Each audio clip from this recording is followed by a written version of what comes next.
ಅಮಿತ್ ಶಾ ಅವರು ರಾಜ್ಯ ಪ್ರವಾಸದಲ್ಲಿದ್ರು. ರಾಜ್ಯ ಪ್ರವಾಸಕ್ಕೆ ಬರ್ತಾ ಇದ್ದಂತೆ ಬಿಜೆಪಿ ನಾಯಕರಲ್ಲಿ ಹುಮ್ಮಸ್ ಜಾಸ್ತಿ ಆಗಿದೆ, ಕಾರ್ಯಕರ್ತರಲ್ಲಿ ಹುಮ್ಮಸ್ ಜಾಸ್ತಿ ಆಗಿದೆ. ಅದರ ಜೊತೆಗೆ ಅಮಿತ್ ಶಾ ರಾಜ್ಯ ಭೇಟಿ ಮೇಲಲ್ಲೇ ಬಿಜೆಪಿಗೆ ಬೂಸ್ಟರ್ ಡೋಸ್ ಸಿಕ್ಕಂತಾಗಿದೆ.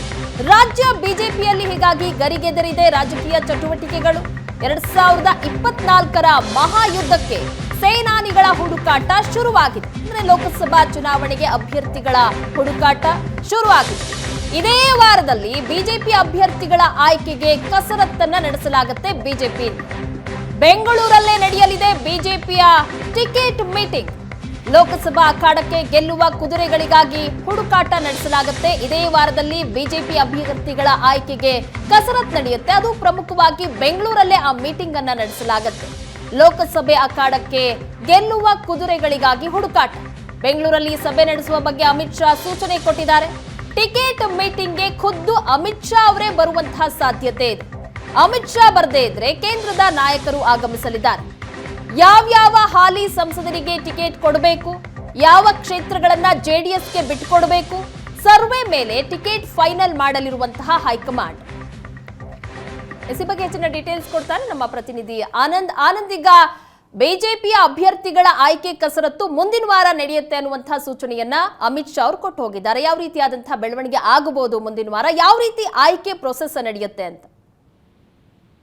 ಈಗಾಗಲೇ ಕರ್ನಾಟಕದಲ್ಲಿ ಜೆಡಿಎಸ್ ಒಂದಿಗೆ ಮೈತ್ರಿಯನ್ನ ಮಾಡಿಕೊಂಡು ಲೋಕಸಭಾ ಚುನಾವಣೆ ಎದುರಿಸಬೇಕು ಅನ್ನೋ ನಿರ್ಧಾರ ತೆಗೆದುಕೊಂಡಿರುವಂತ ಬಿಜೆಪಿ ಈ ಬಾರಿ ಹೊಸದಾಗಿ ಒಂದು ರಾಜಕೀಯ ತಂತ್ರಗಾರಿಕೆಯನ್ನು ಮಾಡ್ತಾ ಇದೆ.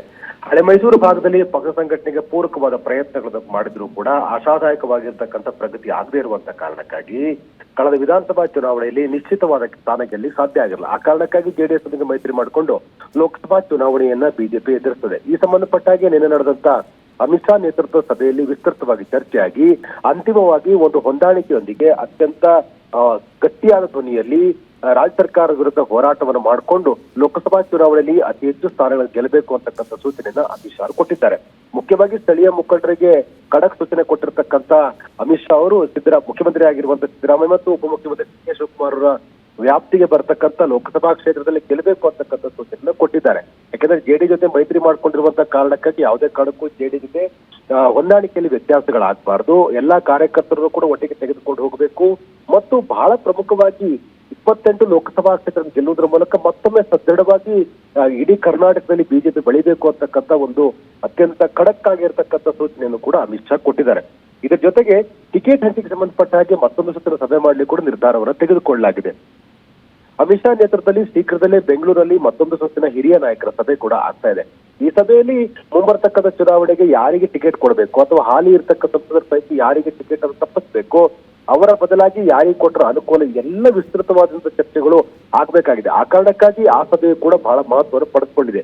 ಈಗಾಗಲೇ ಕೇಂದ್ರ ನಾಯಕತ್ವ ಯಾವುದೇ ಒಂದು ಚುನಾವಣೆಯಲ್ಲೂ ಕೂಡ ಟಿಕೆಟ್ ಹಂಚಿಕೆ ವಿಚಾರದಲ್ಲಿ ಅಂತಿಮ ನಿರ್ಧಾರ ತೆಗೆದುಕೊಳ್ತಾ ಇರುವಂತಹ ಹಿನ್ನೆಲೆಯಲ್ಲಿ ಕೊನೆ ಕ್ಷಣದಲ್ಲಿ ಯಾರಿಗೆ ಟಿಕೆಟ್ ಸಿಕ್ಕತ್ತೆ ಅಂತಕ್ಕಂಥ ಅಂದ್ರೆ ಊಹಿಸೂ ಕೂಡ ಸಾಧ್ಯವಾಗದಿರತಕ್ಕಂಥ ನಿರ್ಮಾಣ ಆಗಿದೆ. ಈ ಹಿನ್ನೆಲೆಯಲ್ಲಿ ನಿನ್ನೆ ನಡೆದಂತ ಸಭೆಯಲ್ಲೂ ಕೂಡ ಅಮಿತ್ ಶಾ ಬಹಳ ಸ್ಪಷ್ಟವಾಗಿ ಹೇಳಿದ್ದಾರೆ, ಟಿಕೆಟ್ ಹಂಚಿಕೆ ಸಂಬಂಧಪಟ್ಟಾಗಿ ಮತ್ತೊಂದು ಸಭೆ ಮಾಡಿ ಅಂತಿಮ ನಿರ್ಧಾರವನ್ನು ತೆಗೆದುಕೊಳ್ತೇವೆ. ಆದರೆ ಅದಕ್ಕೆ ಪೂರಕವಾಗಿ ಸಂಘಟನಾತ್ಮಕವಾಗಿ 28 ಲೋಕಸಭಾ ಕ್ಷೇತ್ರಗಳನ್ನು ಗೆಲ್ಲಿಕ್ಕೆ ಬೇಕಾಗಿರ್ತಕ್ಕಂಥ ಸ್ಟ್ರಾಟಜಿಗಳನ್ನ ಮಾಡ್ಕೋಬೇಕು ಅಂತೇಳಿ ಸೂಚನೆಯನ್ನು ಕೊಟ್ಟಿದ್ದಾರೆ. ಒಟ್ಟಲ್ಲಿ 28 ಸ್ಥಾನ ಗೆಲ್ಲೋದೇ ಸಭೆಯ ಮುಖ್ಯ ಅಜೆಂಡಾ ಆಗಿರುವಂತಹ ಹಿನ್ನೆಲೆಯಲ್ಲಿ ವಿಸ್ತೃತವಾದ ಚರ್ಚೆಗಳ ನಿರೀಕ್ಷೆ ಮಾಡಲಾಗಿದೆ.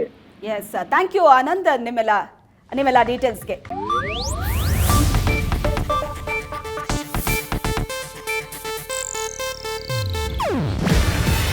ಇದು ಏಷ್ಯಾನೆಟ್ ನ್ಯೂಸ್ ನೆಟ್ವರ್ಕ್ ಪ್ರಸ್ತುತಿ. ನೀವು ನೋಡ್ತಿದ್ದೀರಾ ಏಷ್ಯಾನೆಟ್ ಸುವರ್ಣ ನ್ಯೂಸ್.